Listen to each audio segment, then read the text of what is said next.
금거북이 매관 매직 의혹을 받는 이배용 전 국가교육위원장이 조금 전에 특검에 출석했습니다. 네, 그리고 김건희 씨 조사도 임박했다는 관측이 나오는데요. 금품 수수 인정 배경에 관심이 쏠리고 있습니다. 그리고 오늘 대통령실 국감에서도 김현지 부속실장에 대한 여야 충돌이 예상되는데요. 관련해서 두 분과 짚어봅니다. 박성민 민주당 전 최고위원, 이준우 국민의힘 대변인과 함께합니다. 어서 오세요. 네, 저희가 조금 전에 이배용 전 국교위원장 특검 출석하는 모습 보여드렸습니다. 아무래도 지난 불출석 때는 이제 발목 부상 때문에 이야기를 했었지만 오늘은 휠체어 타고 등장했거든요. 굉장히 좀 소란스러운 모습이었는데 어떻게 보셨습니까? 아무래도 지금 현재 피의자 신분이긴 한데, 참고자 신분이긴 한데요. 지금 곧 이제 피의자 신분으로 전환될 우려가 있다는 이제 그런 법리적 판단을 좀 한 것 같습니다. 그렇다 그러면은 출석해서 소상히 자기가 해명할 건 하고 또 거기서 특검에서 확보한 증거가 무엇인지 확인하는 거, 이것도 확인하려고 그러면 출석을 해야지 확인할 수 있는 거거든요. 근데 증거가 무엇인지 확인하는 것도 사실 이제 참고인이나 피의자 입장에서 굉장히 유리한 이제 방법입니다. 그래서 출석해서 나와 관련된 증거가 무엇인지 그걸 보고 그걸 탄핵할 수 있는 또 반대 증거를 준비할 수도 있는 거니까요. 그런 여러 가지 면이 있어가지고 아마 이번에 출석하지 않았을까 생각이 듭니다. 네, 특검 쪽에서는 지금 이배용 전 위원장이 윤 정권 초기에 금거북이 건네고 인사청탁했다, 매관매직 의혹에 대해서 보고 있는데 오늘 구체적으로 어떤 점들 좀 조사할까요? 네, 아무래도 이제 인사청탁의 경위나 배경에 대해서 특검이 의심을 하고 있는 만큼 구체적으로 따져 물을 것으로 생각이 됩니다. 사실 이제 특검 측에서는 이 김건희 씨 모친 사무실에서 이배용 씨가 건넸다고 보여지는 금거북이와 편지를 이제 발견했다라고 하고, 그게 이제 어떤 당선을 축하드린다라는 이야기와 함께 뭐 여러 가지 감사하다라는 얘기가 담겨 있었다라고 한다면, 어떤 이 금거북이라는 것이 단순히 어떤 축하의 선물의 의미를 넘어서서 어떤 답례품으로서의 역할을 한 것이 아닌가라는 생각을 해볼 수가 있을 거고요. 그런 의미에서 지금 특검이 또 추가적으로 포착을 한 게 이 추사 김정희의 대표작인 세안도 복제품을 김건희 씨에게 건넸다라는 정황도 포착을 했다라고 합니다. 그렇다고 한다면 이게 결국 국정교육위 이 위원회의 위원장으로 가게 된 이 배경에는 결국 이 금품이라든지 선물이라든지 이런 공세들과 무관하지 않은 것이 아닌가, 그리고 이것이 어떻게 보면 대가성의 목적을 명확하게 띠고 있었던 것이 아닌가라는 점을 생각해 볼 수 있을 거고, 최근에 저희가 여기서도 몇 번 다뤘는데 이 문화유산을 이제 영부인이던 시절에 김건희 씨가 사유화한 거 아니냐, 사실상 뭐 제 집 드나들듯이 드나들면서 뭐 어자에도 앉아보고 그 어자에 앉으라고 했던 사람이 이배용 씨로 추정이 된다, 함께 동행했었기 때문에 그런 얘기들이 있었거든요. 그런 경위까지도 참고로 해서 조사를 하지 않을까 싶습니다. 근데 이제 말씀하신 이제 도중에 보면 이제 매관매직 얘기 말씀하시는데 금거북이를 얘기하는 것 같습니다. 근데 금거북이에 이제 금이 들어간 그 가치가 150만 원 정도 수준이라 그러거든요. 과연 150만 원으로 국가교육위원회라는 그런 자리를 정부에서 거의 장관급 해당하는 그 자리를 과연 150만 원짜리 선물 주고 매관매직으로 표현할 수 있을지, 이건 좀 과대 포장한 거고 좀 억지다라는 생각이 좀 듭니다. 그리고 또 하나 이제 세안도, 김정희 대표작 세안도죠. 근데 그 복제품을 이제 선물했다 그러는데 그 복제품은요, 그 나중에 가치가 거의 제로에 가깝습니다.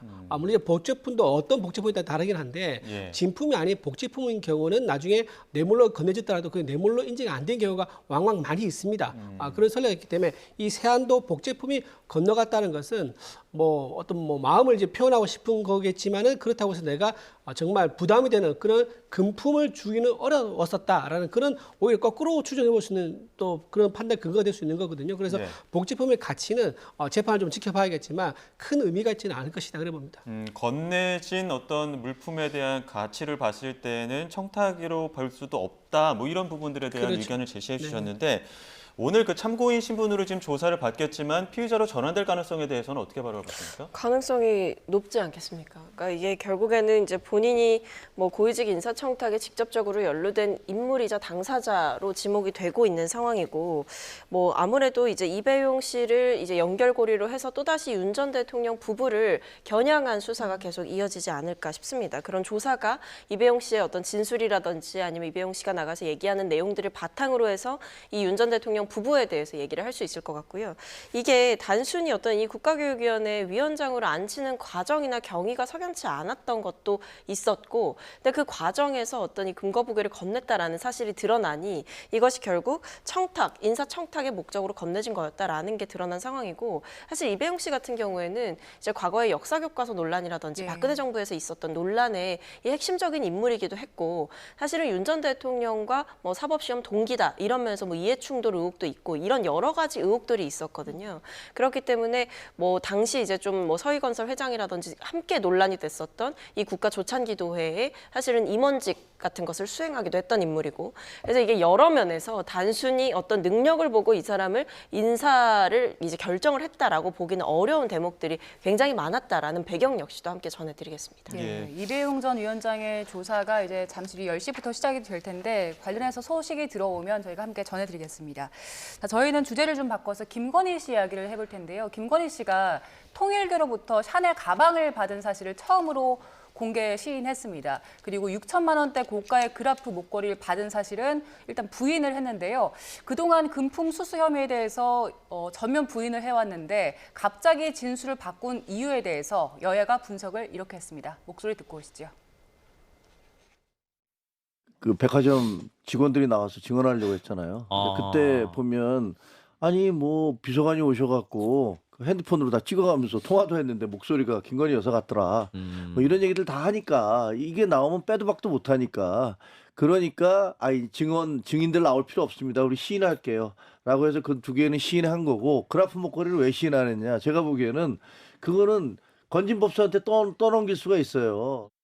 아직까지 목걸이는 조금 뭐 이 여러 가지 변론할 여지가 있다라고 본 것 같습니다. 버티기 있다. 본인의 이 일정한 게 범죄 혐의에 대한 인정을 한다라는 근거로 보석으로 풀려나고자 하는 게 아니냐라는 의구심이 있긴 한데요. 어찌됐건 그 정도로는 뭐 풀려나기는 구속을 면하기는 어렵지 않을까 싶습니다. 구속의 사유인 증거인멸 우려가 또 저는 오히려 또 신변보호의 역할도 있기 때문에 뭐 구속은 유지될 거라고 봅니다. 네, 들으신 것처럼 일단 김건희 씨가 통일교 측에서 샤넬백 2개를 받았다라는 사실은 인정을 했는데요. 그간 계속해서 받지 않았다라고 주장을 해왔잖아요. 일단 받았다고 인정한 거 이제 더 이상 부인할 수 없기 때문일까요? 그러니까 두 가지 측면에서 볼 수 있을 것 같습니다. 첫 번째는 말씀 주신 대로 이 전성배 씨가 건진법사가 이 갑자기 이제 진술을 바꾸게 되고 진품 이제 본인이 뭐 건넸다라고 전달되어지고 있는 그런 물건들을 이제 직접적으로 제출했던 것도 그렇게 이제 핵심 당사자가 진술을 바꾸고 갑자기 진실을 고백하는 과정이 된 것도 김건희 씨 입장에서는 굉장히 압박스러웠을 것이고 그 또 한 가지는 이제 보석 신청을 했기 때문에 이 과정에서 조금이라도 유리한 판단을 받기 위해서 그동안의 입장을 뒤집었을 가능성이 있습니다. 사실 이 전성배 씨가 이미 진술을 바꾼 지는 좀 됐고 여러 가지 얘기들을 이제 진실을 이제 갑자기 고백하는 얘기가 한 3번 정도 있었거든요. 근데 그때까지도 지속적으로 부인을 김건희 씨는 했었습니다. 근데 이제 보석 신청을 하고 나서 전략적으로 이 타이밍에 갑자기 이제 본인의 입장을 바꾸고 뭐 여러 가지 이제 선택적으로 인정하는 것도 생기고 했다라는 것은 사실은 보석 신청을 염두에 둔 전략적인 선택이다. 이렇게 볼 수가 있을 것 같고, 다만 이제 그라프 목걸이는 왜 이제 부인을 하고 샤넬 가방 정도 이제 명품 가방을 받은 것만 인정을 했을까라고 보면 이것도 저는 제가 봤을 땐 김건희 씨 측에서는 전략이 있는 것 같아요. 왜냐하면 이 건진법사, 그러니까 전달자인 건진법사와 건진법사의 처남 외에도 이 가방을 교환하는데 이제 역할을 했다라고 볼 수 있는 이 유전 행정관이라든지 아니면 그 매장 직원이라든지 여러 관련자들의 진술이 일치하는 상황이었기 때문에 이 상황에서 이 가방까지는 부인할 수가 없다. 근데 다만 그 목걸이는 그에 비해서 이제 건진법사 본인의 얘기이기 때문에 아마 그 부분에서 조금 유리하다라고 판단을 해서 빼지 않았을까 싶습니다. 전략적 판단이었다는 말씀이신데 어떻게 보십니까? 네, 요 말씀들이 이제 아까 말씀하신 것 잠깐 좀 보태서 말씀을 드리면 방금 이제 아까 말씀하신 거죠. 이배용 이제 국가교육위원장이 과거에 박근혜 전 대통령에 대해서 선덕여왕이라고 얘기했다고 그 부분을 지적했었거든요. 근데 민주당에서 이재명 대통령에 대해서 뭐라고 했습니까? 신의 사제, 민주당 아버지까지라고 얘기를 했었습니다. 그런 민주당에서 이 부분을 지적할 건 아니다라고 제가 짧게 좀 말씀드리고요. 일단은 이제 샤넬 가방을 인정한 거는 지금 이제 공판이 6번째 지금 진행되고 있거든요. 6번째 공판 진행 5번의 공판이 진행되는 동안 이제 여러 가지 이제 변론이라든가 이런 것들 또 증거라든가 이런 것들을 봤을 경우에 어느 정도는 사실관계를 다투는 게 의미가 더 이상 없겠다라는 판단을 좀 한 것 같아요. 아까 말씀드린 좀 증인이 좀 더 나올 가능성도 있었던 거고 그렇기 때문에 샤넬에 대해서는 바로 인정한 게 아닌가 싶은 생각이 들고요. 그리고 이제 그라프 목걸이에 대해서는 증인이 지금 없는 상황입니다. 본인이 이제 건진법사만 얘기만 있는 상황이고 그런 상황이기 때문에 실체는 전 모릅니다. 실제로 안 받을 수도 있는 거고요. 건진법사가 주장한 대로 실제로 그런 일이 있을 수도 있는 거 알 수는 없죠. 알 수는 없는데 일단은 지금 그걸 인정할 만큼 그런 사실이 제시가 되지 않았고 증인이 추가로 없다는 면 그런 면 그리고 실제로도 안 받을 수도 있다는 면 이런 점들 때문에 그라프 목걸이에 대해서는 부인한 게 아닌가 싶은 생각이 듭니다. 특검 측에서는 지금까지의 주장들이 거짓이었고 모순된다 이렇게 반박하지 않았습니까? 그렇게 되면 재판에서도 지금 일부 인정한 사실들은 좀 불리하게 작용할 수밖에 없지 않을까요? 사실 불리하게 작용할 수밖에 없죠. 왜냐하면 이제 계속적으로 뭐 부인을 해도 아마 불리했을 겁니다. 왜냐하면 특검 측에서 구체적인 증거와 진술들을 가지고 얘기를 하고 있는 상황이기 때문에 사실 김건희 씨가 부인하는 것 자체가 그렇게 큰 영향력을 주지는 못했을 겁니다. 객관적인 내용들이 있기 때문에. 근데 그것과 별개로 이렇게 이제 갑자기 보석 신청을 하고 나서 이렇게 입장을 바꾸고 그리고 그 과정에서 본인이 그동안 계속 뭐 부인해왔던 사실들을 바꾸고 이런 약간 거짓말이 반복됐다라고 하는 것 자체는 김건희 씨 자체에 대한 신빙성을 굉장히 떨어뜨릴 수 있는 부분이기 때문에 아마 뭐 이런 부분들이 본인의 이제 보석 신청 때문에 유리하게 작동할 수 있다라고 생각을 해서 이런 얘기를 할지라도 사실 결과적으로 최종적인 판단을 받을 때에는 오히려 이제 확증을 줬다라고 볼 수밖에 없겠죠. 예, 김건희 씨 측에서 그 가방 받았다는 사실 인정하면서 일단 청탁성에 대해서는 없었다, 대가성 없던 선물이었다라고 얘기를 했고 그 해당 선물을 사용하지 않고 전성배 씨에게 전달을 했다고 했거든요, 돌려줬다고. 근데 지금 그 가방을 바꾸러 유경욱 전 행정관이 샤넬 매장에 갔던 사실도 확인이 됐고 그리고 신발을 신었는지 안 신었는지도 확인을 해보면 된다는 게 특검의 입장인데 이 부분들은 재판부에서 어떻게 볼까요? 그걸 확인하는 게 이제 쉽지가 않죠. 가방을 예를 들어서 사용을 실제 했는지 그거는 전문가를 통해서 이제 사용 흔적을 찾아야 될 겁니다. 그리고 신발도 마찬가지입니다. 신발도 1회 착용 정도 했는데 예를 들면 시착이라 그러잖아요. 내 발에 맞는지 안 맞는지 시착 정도를 하고 그걸 앞에 서볼 수도 있는 거죠. 그 정도로 했다 가지고 그걸 실제 수령 의사가 있었다라고 판단하기 또 약할 거예요. 그래서 그것 또한 마찬가지로 전문가의 또 감정이 또 필요한 부분인데 이런 부분은 추가로 재판부에서 아까 말씀드린 전문가들의 감정, 예를 들면 국가수사위원회에서 어떤 결과 판정, 감정 평가를 낸다든가 그런 게 있지 않으면은 그 자체로 좀 어떤 그 사실관계를 확정짓기는 좀 쉽지 않아 보인다.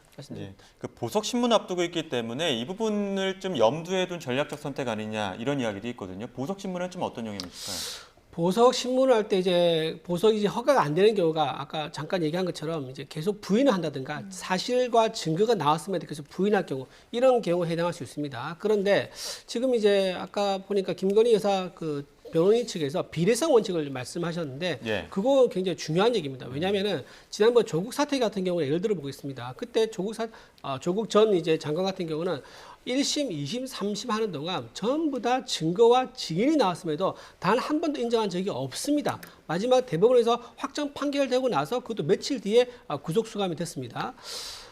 그러면 왜 조국 대표는 모든 사안에 대해서 증거와 증인에 대해서 그런 것들이 나왔을 때 부인했는데 왜 한 번도 체포되거나 또는 수감되지 않았었죠?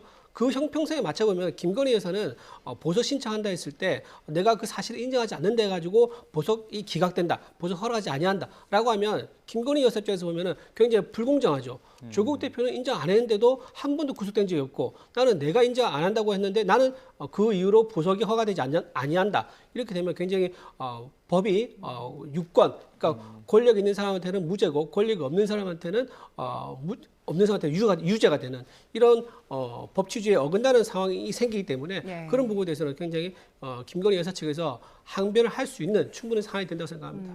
김건희 씨 측에서는 일단 그 가방을 받은 사실을 인정했기 때문에 뭐 증거인멸 우려는 없다라고 주장을 하는데 특검 쪽에서는 증거인멸 여전히 좀 우려가 된다라고 보고 있거든요. 재판부에서는 어떻게 판단할 것 같으세요? 그러니까 이게 아무래도 이제 참고인들이라든지 증인들이라든지 이렇게 이제 법정에서 주요한 핵심 관계자들이 또 참석해서 얘기를 하게 되잖아요. 그러니까 그렇다고 한다면 보석을 신청을 했다라고 있다라고 해서 허가를 해줬을 때 그들과 어떤 부정한 방식으로 접촉할 가능성 그리고 회유의 가능성도 존재를 하는 것이고 사실은 이 여러 가지 이제 물건들에 대해서도 이제 본인의 집이 아니라 뭐 가족들의 집에 이렇게 혹은 뭐 가족의 인척의 집에 이렇게 숨겨두고 이런 일들이 있었지 않습니까? 그걸 예. 압수수색 과정에서 이제 밝히기도 했었고 그렇기 때문에 이게 뭐 주요 핵심 관계자들에 대한 회유라든지 압박의 가능성과 그다음에 핵심 증거가 될 수 있는 내용들에 대해서 숨길 수 있는 가능성이 둘 다 존재하기 때문에 사실 뭐 보석 같은 경우에는 뭐 중형, 도주 우려, 증거인멸 우려 등이 없으면 사실 원칙적으로는 허가해줘야 된다라는 이런 원칙이 이제 서 있는데 그런 면에서 김건희 씨 같은 경우에는 이 증거인멸의 우려가 상당하다라고 생각이 드는 거죠. 그리고 원래 이게 증거인멸의 우려 중에도 또 중요하게 보는 부분이 이제 본인이 처음부터 이 부분을 인정을 하고 적극적으로 협조를 하냐 이런 부분들도 중요하게 보잖아요. 근데 사실 제가 앞서 간단하게 말씀드렸지만 건진 법사가 이제 이미 3차례 금품 선물을 했다라는 사실을 자백을 했음에도 불구하고 그 뒤에도 계속해서 부인하는 일이 있었단 말이에요. 그리고 이제 보석 신청 타이밍에 맞춰서 사실상 진술을 전략적으로 바꿨다라고 볼 수 있는 상황이기 때문에 이게 증거인멸의 우려라는 관점에서 봤을 때는 여전히 그 우려가 존재하고 사라지지 않았다 이렇게 볼 수 있겠습니다. 지금 여러 가지 혐의들이 있습니다. 지금 기소돼도 재판을 받는 건도 있고 오늘 압수수색은 또 별건의 압수수색인 거고요. 그리고 또 지난 4일날 김건희 씨의 모친과 오빠 이진우 씨가 또 김진우 씨가 죄송합니다. 그 조사를 12시간 동안 받았는데 이 부분과 관련해서 또 11일날 조사받는다는 거 아닙니까? 어떤 수사가 확대될 가능성에 대해서는 어떻게 보십니까? 확대될 가능성이 좀 있어 보이죠. 만약에 이제 추가 조사를 받지 않는다 그러면 아마 한 번에 좀 수사를 조사를 좀 길게 해가지고 한 번에 끝냈을 겁니다. 근데 지금 12시간 조사받고 또 추가로 부른다는 것은 아마도 전략적으로 그 첫 번째 나온 조사에서 나온 답변을 듣고 거기에 대해 반례를 입증할 수 있는 증거를 추가로 제시를 하면서 좀 수사를 하기 위한 그런 전략이 아닌가 싶은 생각이 들기 때문에 뭔가 증거를 더 감추고 있는 게 좀 있는 것 같다. 그래서 첫 번째 진술과 모순되는 찾아서 두 번째 조사에서 그거를 반격하기 위한 그거를 또 따지기 위한 그런 조사를 하려는 게 아니겠는가 싶은 생각이 듭니다. 예, 알겠습니다. 자, 저희는 주제를 좀 바꿔보겠습니다. 지난 3일에 대통령실에서 그 헐값 매각 우려가 제기된 정부의 자산들 매각 전면 중단하고 전면 재검토해라 이런 지시가 내려왔었는데 어제 김민석 총리가 그 YTN 지분 매각 포함해서 지난 정부와 현 정부에서 추진됐던 매각 사례 즉각 전수조사하고 또 감사를 실시해라 이렇게 조치를 내렸거든요. 일단 이 조치에 대해서 어떻게 평가하십니까? 그러니까 이게 지금 이제 YTN 지분 매각 등을 포함해서 지난 정부와 현 정부에서 추진된 매각 사례에 대해서 어떤 즉각적인 전수조사와 감사를 실시해라라는 거였는데요. 이게 결국에 중요한 게 이 원칙적으로 일단 지금 정부에서는 자산 매각을 전면적으로 중단을 하고 사전 재가를 받아라라고 하면서 이 절차를 굉장히 엄격하게 현재의 상황에서 관리를 하고 있다라는 말씀을 드리겠고 그 외에 이제 감사를 통해서 뭔가 밝혀지는 것들이 있지 않겠습니까? 국민의 어떤 소중한 재산 가치를 훼손한다라거나 아니면 특혜 제공을 한다거나 이런 식으로 문제적인 과정이 있었다라고 한다면 그것을 바로잡을 여지가 생기는 것이기 때문에 이 공공시설 민영화라든지 이런 부분들에 대한 국민들의 우려나 불안들을 불식시키기 위한 구체적인 조치 그리고 과거에 잘못들이 있었다라고 한다면 이것들을 밝혀내고 시정할 어떤 상황들을 만들어가기 위한 구체적인 발걸음을 내디뎠다 이렇게 볼 수 있을 것 같습니다. 전수조사를 통해서 새로운 내용들이 나올 가능성에 대해서는 또 어떻게 보십니까? 새로운 내용이 나올 수도 있죠. 전수조사를 통해서 좀 고의로 좀 부실 매각을 했다 그러면은 뭐 그거는 수사기에서 따져야 될 부분 분명히 있습니다. 그리고 감사도 뭐 할 필요가 있죠. 근데 방금 말씀하신 것처럼 감사를 이제 신뢰한다 그러면 지난 정부 때 우리가 감사했던 그 결과도 신뢰를 해줘야 됩니다. 예를 들면 원전 경제선 조작 했던 거, 그 감사원 결과 밝혀지지 않습니까? 그리고 부동산 통계 조작한 것도 감사원 결과 밝혀졌습니다. 그 당시에 감사원 결과에 대해서는 그런 정치적 감사다라고 주장하면서 지금 이 공공자산, 정부 자산 헐값 매각 의혹에 대해서는 감사 결과가 나오면은 과연 민주당에서 그 결과를 신뢰를 할지 좀 지켜보고 좀 어떻게 할지 입장이 달라질지 아니면 일관된 입장을 유지할지 좀 지켜봐야 될 것 같습니다. 네, 저희는 오늘 이제 마지막 또 국정감사가 진행이 되고 있기 때문에 운영위 국정감사 내용도 좀 짚어보겠습니다.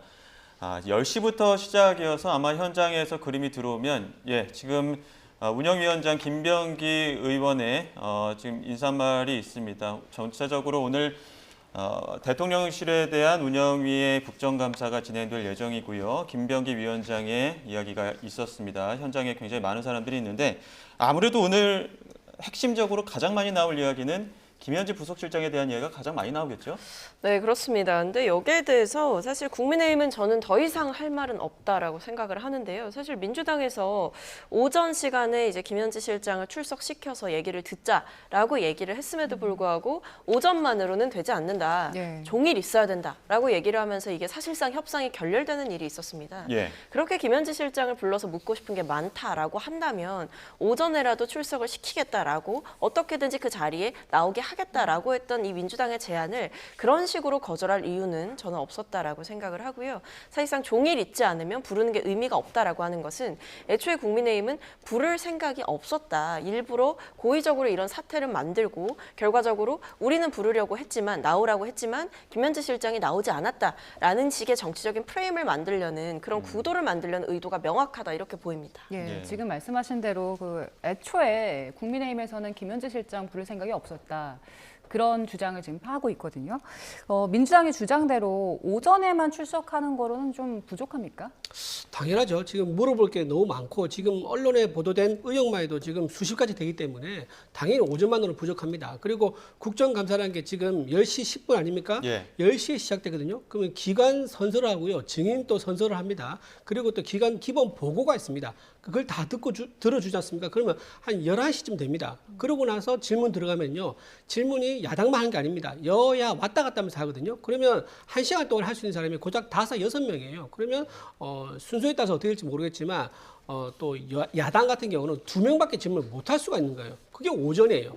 그럼 네. 점심시간 되면 나 약속 있다 밥 먹으러 가야된다라고 하면서 또 정회를 선언할 겁니다. 그러면 1시간 동안 야당이 2명이 물어본다면 그게 무슨 의미가 있겠습니까? 그렇기 때문에 하루 종일 김현지 실장에 관련된 네. 의혹에 해명하기 위해서는 하루 종일 해도 부족하다라는 생각이 들고요. 이 문제는 지금 민주당이 자초를 한 겁니다. 왜냐하면 지난번 9월 말에 처음에 김현지 부속실장의 그때 다 총무비서관이었죠. 총무비서관의 국감 증인 채택을 민주당에서 바로 받아줬으면요. 아마 국정감사 초반에 대통령실에 있는 3실장, 비서실장, 정책실장, 안보실장 그리고 각 수석이 있지 않습니까? 예. 그분들에게 질문이 많이 갈 수밖에 없어요. 그러면 총무비서관한테는 질문이 좀 분산되기 때문에 그렇게 많이는 안 갔을 거란 말입니다. 근데 거기서 만약에 그거를 이제 막기 위해서 딴 데로 발령내면서 안 오게 만드니까 모든 언론과 또 야당에서 김현지 관련 의혹을 뭐 있는갑다 하면서 의혹을 더 파고드는 거예요. 그러면서 영상까지도 나왔지 않습니까? 성남시의회에서 난동 부리던 모습, 당시 또 이재명 이제 시민단체 활동하던 이재명 당시 시민활동가의 모습도 나왔었고요. 그렇게 계속 의혹이 나오는 것을 민주당에서 계기를 만들었단 말이에요. 예. 그래서 지금 와서 이거를 뭐 우리 국민의힘을 탓할 것이 아니라 지금이라도 나와서 국민들이 궁금해하는 것들, 특히 대선 자금 관련돼 가지고 공무원 신분으로서 통한 게 녹취가 공개됐습니다. 무려 이제 300억 되는 돈을 아무렇지도 않게 얘기하면서 걔네한테 땡겨와야 된다라고 해요. 여기서 걔네라는 것은 민주당을 의미합니다. 그리고 6천만 원 따위를 나한테 얘기하느냐라고 했어요. 공무원은요, 정치 중립의 의무가 있습니다. 당시 경기도에 있는 공무원 신분으로서 과연 대선 캠프에 개입했다는 거, 이거를 의혹을 좀 확인해가지고 있다면 그건 당연히 처벌받아야 되죠. 그런 네. 것뿐만 아니라 인사 전행되어 있고요. 또 여러 가지 의혹이 있기 때문에 김현지 부속실장은 오전으로는 절대 안 된다. 하루 종일 해도 모자라다 생각합니다. 예, 어제 그 인권위에서도 김현지 부속실장과 관련된 이야기가 나오면서 파행을 빚기도 했었는데 오늘 과연 지금 야당에서 이야기하고 있는 이런 주장들에 대해서 그야말로 김현지 없는 김현지 국감이라고 해서 야당도 지금 공세를 이어간다는 거 아닙니까? 여당 입장에서 좀 어떻게 좀 방어 논리 펼까요? 그러니까 이게 기본적으로 일단은 이제 민주당에서 오전 출석을 시키겠다라고 했는데 할 수 있다 그 부분에 대해서는 협조하겠다 그리고 거기에 대한 어떤 협상과 대화가 있었는데 그것을 거절한 것이 이제 국민의힘이다라는 게 뭐 형식적으로는 가장 큰 비판 논리가 될 수 있을 것 같고요. 근데 그 외에도 사실 이번 국정감사 기간 중에 이 운영위 그러니까 대통령실을 감사할 수 있는 기능을 가지고 있는 운영위를 제외하고도 여러 상임위 최소 5개의 상임위에서 김현지 실장을 부르려고 했었고, 근데 그 국민의힘 측에 어떤 불러서 물어보겠다라고 하는 질의의 주요한 내용들이 사실 대통령실에서 직책을 맡아서 수행하는 업무와 관련된 내용이 아니라 뭐 과거의 이야기 혹은 본인의 재산과 관련해서 뭐 이 재산의 출처를 묻겠다라든지 아니면 뭐 이 대통령께서 출연하신 이 방송 출연 경위를 묻겠다라든지 이런 부분들을 김현지 실장에게 모두 묻겠다. 그리고 과거의 일들을 꺼내서 뭔가 얘기를 하겠다. 사실상 그것은 국정감사에서 행정부를 감시하는 역할을 해야 되는 국회가 해야 될 질문들과는 좀 무관한 내용들도 많았거든요.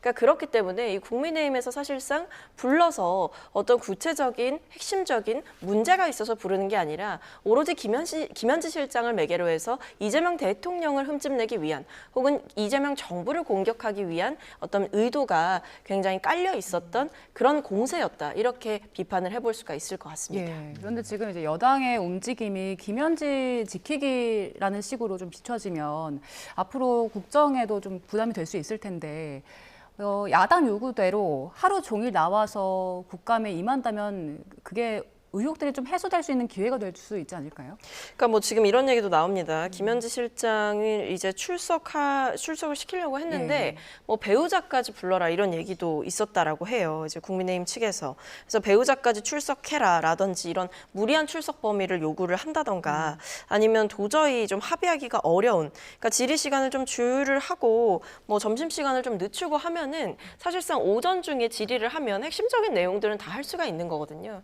근데 그게 아니라 오로지 종일이 아니면 혹은 본인들이 원하는 만큼의 시간이 아니면 이제 이것은 협상을 할 수가 없다라고 임하는 것 자체가 사실은 무슨 조건을 걸었어도 국민의힘의 요구를 들어주지 않으면 무한정으로 그 부분을 들어주지 않으면 이것은 결렬이 되는 것이다. 그리고 이것은 나오지 않은 김현지 실장과 그것을 막아선 정부와 여당의 탓이다. 이렇게 이제 몰아가려는 의도가 명확했다라고 보입니다. 예, 여당에서는 이제 야당 공세에 대응하기 위해서 독회까지 진행했다 이렇게 이야기도 나오고 있는데 허공을 향해 주먹질하는 것이다 이렇게 반박하고 있거든요. 그 배우자 방금 얘기하셨는데요. 배우자가 나오는 게 적절하지 않으면 배우자 안 나와도 됩니다. 배우자 안 나오고 김현지 씨가 나오면 되지 않습니까? 그런데 배우자 나오라고 했다고? 그럼 난 못 나가. 라고 하는 게 무슨 논리인지 저는 이해가 되지 않습니다. 본인이 생각하기에 적절하지 않은 그런 증인 요구가 있으면 그 부분은 빼고 당사자인 김현지 씨가 나오면 됩니다. 그런데 끝까지 안 나오겠다는 것은 제가 보기에는 온갖 이유를 갖다 붙여가지고 어떤 식으로든 나가서 질문 받는 것을 피하겠다. 과거에 성남시의회에서도 마찬가지예요. 성남시의회에서 여러 번 출석을 요구했었는데 그때 어떻게 했냐면 병가를 했다고 그럽니다. 예. 그리고 갑자기 또 휴가를 했다고 그럽니다. 그런 식으로 해서 성남시의회에서도 증인의 채택이 됐지만 한 번도 나간 적이 없었다고 합니다. 왜 그렇게 모든 것을 감추려고 하는지 정말 베일에 많이 쌓여있는데 그중에 하나 또 이것도 있습니다. 백현동 옹벽 아파트 있지 않습니까? 그게 예. 환경영향평가가 있었는데 그 환경영향평가 문제없다고 결론낸 것이 어디냐? 바로 성남의제 20이래요. 그때 당시 시민단체가 자기가 조사해가지고 문제없다 결론냈는데 근데 김현지 씨가 어디 출신이냐? 성남의제 20의 사무국장 출신입니다. 그렇기 때문에 그렇다고 그러면 당연히 자연스럽게 이재명 당시 시장과 또 김현지 씨와 그다음에 부속실장 그리고 이제 그 시민단체와 이게 무슨 연계가 돼가지고 백현동 옹벽 아파트에 대한 유리한 환경영향 평가를 내줬던 게 아닌가라는 그런 의혹이 들 수밖에 없는 거죠. 또 하나 이제 만사현통 여기서 김현지 씨 할 때 현입니다. 만사현통이라는 얘기가 나오는 이유가 우상호 정무수석이 실제로 얘기를 했었습니다. 초기에 대통령실에 있는 행정관들 약 300명 정도 되는데 그 인사를 김현지 씨가 다 했다 그러더라고요. 우상호 정무수석이 이렇게 인정할 정도 아닙니까? 그럼 김현지 씨가 가지고 있는 권력이라는 게 그 실체가 무엇인지 국민들 앞에 나와서 밝힐 의무가 있는 거죠. 그래서 더 이상 숨기는 것은 제가 보기에 이재명 정권에 오히려 더 발목을 잡는 그런 역할밖에 되지 않을 것이다 봅니다. 예, 그 김현지 실장이 베일에 쌓여 있다고 하셨는데 그러면 민주당이 주장하는 대로 오전만이라도 나와서 조사를 받는다면 일단 김현지 씨 목소리를 들을 기회는 생기는 거잖아요. 근데 이렇게 안 나와버리면 아예 목소리를 들을 기회가 없어진 거 아닙니까?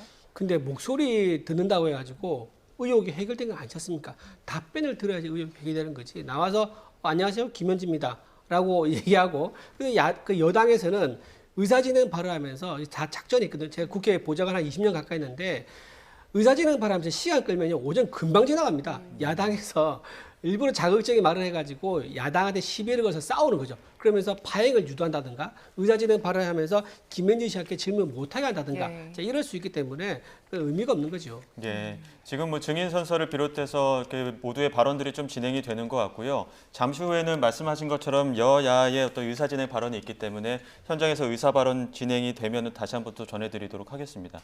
일단 오늘 운영위에서는 김현지 부속실장에 대한 논란들, 쟁점들이 굉장히 많이 오고 가겠지만 그 외에도 쟁점들이 굉장히 많습니다. 특히나 오늘 강훈식 비서실장을 비롯해서 김용범 정책실장도 나오기 때문에 에이펙 정상회교 성과라든지 부동산 대책 등 다양한 쟁점들이 나올 텐데 어떤 쟁점들이 좀 더 있을까요? 그러니까 뭐 아무래도 이제 김현지 실장 외에도 이제 외교나 경제 정책에 대해서 전반적으로 좀 얘기가 있지 않을까 싶습니다. 뭐 예를 들면 지금 사실 야당에서 계속 문제를 삼고 있는 게 이제 관세 협상이 마무리가 됐다라고 하는데 이 미국과의 어떤 입장 차이가 있는 부분이 있는 거 아니냐. 예를 들면 이 우리가 이제 발표한 내용을 보면 반도체 같은 경우에는 이제 대만과 이제 공정하게 동등하게 경쟁할 수 있는 선까지 우리가 이제 좀 합의를 이뤘다라고 얘기를 했는데 이런 부분들에 대해서 뭐 미국 측에서는 지금 이 반도체 문제는 협상 대상이 아니었다라고 얘기를 하거나 이런 조금씩 디테일들이 다른 것 아니냐. 그러니까 이 한미 정부가 각각 다른 얘기를 하고 있는 것 아니냐. 이런 부분들 때문에 빠르게 합의문을 공개해라라는 요구를 하고 있는 거고 실제로 굉장히 좀 잘된 외교 일정들이었고 외교 슈퍼 위크였음에도 불구하고 좀 야당 측에서 평가를 박하게 하는 부분은 아무래도 이런 합의문이 없었다. 뭐 한중 정상회담 같은 경우에도 뭔가 구체적인 내용 문서가 있느냐 이런 식의 이제 공세가 있는 겁니다. 근데 어쨌든 한미 정상회담 같은 경우에는 분명히 정부에서 밝힌 것은 이 상호 간에 합의한 내용들을 바탕으로 구체적인 내용들을 막판 검토를 하고 있고 팩트 시트가 예. 이번 주 안에 나올 것이다라고 얘기를 하고 있는 상황이기 때문에 그런 식의 공방이 좀 있지 않을까 싶습니다. 네, 그 부동산 정책 관련해서도 질의가 많이 나올 것 같은데 국민의힘 쪽에서 어떤 부분 집중적으로 물을까요? 아까 이제 말씀하신 것 먼저 좀 이어서 말씀드리면 에이펙 관련해서는 합의문이 왜 없느냐 이 문제가 좀 쟁점이 될 것 같아요. 왜 쉽게 말씀드리면 EU하고 일본도 미국이 합의를 했죠. 근데 거기서는 합의문이 있습니다. 공동 성명도 같이 기자회견도 했었고요. 그리고 또 하나 특징적인 게 뭐냐면 거기는 다른 말이 안 나와요. 전 세계에서 미국과 협상한 나라 중에서 다른 말이 나오는 나라 우리나라밖에 없습니다. 황당하지 않습니까? 왜 우리나라만 유독 이렇게 만나서 웃으면서 헤어졌는데 왜 협상 내용을 서로 다르게 얘기합니까? 우리만 일본하고 EU와 비교해서 이면 계약을 맺었다 이렇게 볼 수는 없겠지만 이면 계약이 의심스러울밖에 없는 거죠. 또 하나 말씀드리면은 또 이제 그 GPU 그러니까 엔비디아 젠슨 황 씨가 와서 그 GPU를 26만 장 보급하겠다고 했었는데 이것도 어제 트럼프 대통령이 GPU가 미국 이외에 나가는 것에 대해서는 브레이크를 걸겠다라고 하면서 26만 장 우리나라 안 들어오는 거 아니야? 라는 그런 얘기가 나왔습니다. 자, 말이 굉장히 다르죠. 쌀도 개방한다 했다가 안 한다 했다가 소고기도 마찬가지고요. 반도체 관세도 우리나라는 관세가 대만과 같다 했지만 미국은 아니라고 합니다. 거기에다 GPU까지 수입도 미국에서는 어쩌면 아닐 수도 있다라는 얘기가 나온 거예요. 그러니까 협상에 대한 건 뭐가 있는 겁니까? 3,500불 준 것만 확정된 거고 우리가 받는 거는 거의 다 없는 거예요. 자, 이런 황당한 상황이 되니까 이 문제가 지금 대통령실에서 굉장히 큰 이슈가 되지 않을까 싶은 생각이 들고요. 부동산 정책 관련해서는 지금 부동산 이제 일사오적이라고 국민의힘을 비판했었는데 지금 국토부 차관 1명, 이상경 차관 1명만 물러났다고 해결된 문제가 아닙니다. 구윤철 기재부 장관 포함해서 이찬희 금융감독원장까지 이분들 전부 다 자기들은 국민들과 다 똑같은 방법으로 이제 전세 끼고 집을 구입했었고요. 그런데 이제는 국민들은 그렇게 하지 마라고 얘기를 하면서 대출을 막고 있고 이찬진 감독원장 같은 경우는 2주택 2상가였습니다. 세상에 그분은 과거에 어떤 얘기를 했었냐면 헌법에다가 다주택을 금지하는 조항을 넣으면 좋겠다까지 말을 했던 사람이에요. 근데 알고 보니까 정작 본인은 부동산을 4개나 가지고 있습니다. 이런 위선과 내로남불에 대해서 인사 참사라고 할 수 있는 거죠. 이 부분도 아마 강하게 지적하지 않을까 싶습니다. 예, 지금 말씀 중에 속보가 들어와서 속보 한 가지 전해드리겠습니다. 앞서 그 김건희 씨 측에서는 그 보석 신문 앞두고 일부 샤넬백 받은 것을 인정한 것이 아니냐 이런 전략적 판단들을 저희가 이야기를 했었는데 김건희 씨 관련해서 보석 신문 기일이 확정이 됐습니다. 오는 12일 김건희 씨에 대한 보석 신문 기일이 진행될 예정이고요. 김건희 씨는 지난 3일 보석을 청구했고 불구속 재판이 필요하다고 주장을 했습니다. 건강이 악화됐고 증거인멸의 우려가 없다. 이렇게 불구속 재판의 필요성, 그 배경을 언급을 했었는데 재판부는 김건희 씨에 대한 보석 신문 뒤에 인용 여부를 결정할 것이라고 지금 속보가 들어왔습니다. 관련해서 추가 소식이 들어오면 이어지는 뉴스에서 속보로 다시 한번 전해드리겠습니다. 저희는 오늘 운영위 국감에 대한 이야기 계속해서 해보겠습니다. 지금 민주당 쪽에서는 계엄 당시의 대통령실 대응이라든지 아니면은 김 여사 관련, 김 씨 관련 뇌물수수 관련 의혹이라든지 이런 부분에 대해서도 오늘 운영위에서 좀 물을 것이다 이렇게 예고하기도 했었는데 오늘 또 관저 이전과 관련해서 압수수색도 진행되지 않았습니까? 여당은 오늘 운영위에서 어떤 식으로 이제 공세를 좀 펼게 될까요? 그러니까 아무래도 이제 사실 이번 국감 자체가 지금 단순히 현 정부에만 국한되는 국정감사는 아니거든요. 예. 이 전 정부와 현 정부가 이제 동시에 이 감사를 받을 수 있는 기간 내에 있었기 때문에 사실 이 전 정부에서 있었던 여러 가지 이제 불미스러운 일들 그리고 앞서 잠깐 언급해 주셨지만 어떤 관저공사에 있어서 어떤 비리나 혹은 의도적인 은폐가 있었는가 이런 부분들도 충분히 들여다볼 수 있는 거고요. 왜냐하면 국민들의 어떤 세금이 쓰인 문제였고 세비가 쓰인 문제였기 때문에 과연 그런 전 정권에서 시행됐던 여러 가지 일들이 공정하게 진행이 됐는가. 그러니까 사실 그때도 이제 관저공사에서도 또 핵심적으로 나왔던 게 이 김건희 씨와 관련된 업체가 사실 이런 공사를 맡을 자격이 사실은 충분치 않은데 김건희 씨와의 사적인 인연이 있다라는 이유로 이것이 선정이 됐던 것이 아닌가. 그런 어떤 수주라든지 뭐 여러 계약 과정이라든지 상당히 좀 일반적인 상식선에서는 납득하기 어려운 일들이 있었다. 이런 여러 가지 일들이 있었거든요. 그렇기 때문에 그런 부분들도 많이 따져 물을 것으로 생각이 되고 아무래도 초반에 많이 논란이 되었었던 게 인사와 관련됐던 논란. 예. 뭐 이른바 이제 뭐 비선 논란도 있었던 것이고 아니면 민간인이 이제 좀 어떤 공적인 지위에 함께 이제 동행을 하거나 이런 일들이 있었다라고 한다면 그런 부분들에 대해서 사실 따져 물을 수가 있고 사실 물을 수 있는 것은 너무나 많다. 이것이 이제 지금 진행되고 있는 여러 가지 이제 특검의 수사 상황에서 밝혀지고 있는 것처럼 이 김건희 씨가 자꾸만 이제 매간매직을 사실상 시도를 했고 이제 금품을 받고 어떤 인사권을 이제 뭐 사실상 영부인은 그럴 권한은 없는데 어떤 자꾸만 자리를 얘기를 했다라는 거죠. 그런 부분들까지도 여러 면에서 물을 수 있을 것 같습니다. 네, 박전 최고 지금 지적하신 그 인사라든지 아니면 그 관저공사와 관련된 그런 부분들 전 정권의 관련 그 국감 내용들에 대해서 지금 수사가 진행이 되고 있는 상황이잖아요. 얼마나 이게 의미 있는 내용들이 나올까요, 오늘? 근데 우리 야당 입장에서는요, 예. 지금 이재명 대통령실의 인사에 대해서 이제 얘기를 할 때 이 부분을 안 할 수가 없습니다. 지금 변호인들을 굉장히 많이 지금 정부에 고위직으로 임명돼 있습니다. 그 어떤 변호인이 전부 다 대장동 사건이라든가 성남 FC, 백현동 사건 여기에서 변호인으로 참여했던 사람들 그분들 전부 다 본인이 대통령 되고 나서 전부 다 주요 자리에 다 줬습니다. 그리고 야당 대표이던 시절에는 공천을 또 다 챙겨줬습니다. 그래서 현재 지금 그때 당시 공천받은 변호인 출신 국회의원이 5명이나 됐고요. 그중에 상당수가 법사위에 들어가지고 이재명 대통령 관련된 사실상 이제 변호인 역할, 로펌 역할을 법사위, 민주당 법사위에서 하고 있다는 비판이 있지 않습니까? 이것도 보면 전부 다 대가성이죠. 내 변론을 맡아줘서 고맙다. 거기에 대한 대가로 내가 변호사비는 많이 못 주겠지만 자리를 주겠다고 하면서 고위직을 주고 또는 공천을 뺏겨줬다. 이런 것도 전부 다 대가성을 할 수 있기 때문에 이 부분도 우리가 지적할 수 있습니다. 그리고 또 하나 지금 이재명 대통령이 가지고 있는 가장 큰 문제가 사법 리스크입니다. 네. 지금 보시면 뭐 이미 언론 많이 보도됐지만 대장동 판결문에 이재명 대통령 이름이 몇 번 나옵니까? 400번 정도 나옵니다. 그러면 그 판결문의 주인공이 누굽니까? 이재명 대통령을 봐야 되죠. 물론 이제 관련자 5명이 전부 다 이제 유죄 판결 받긴 했지만 거기서 이제 판결문 보면 성남시 수뇌부라고 나옵니다. 수뇌부는 머리 숫자에다가 뇌자거든요.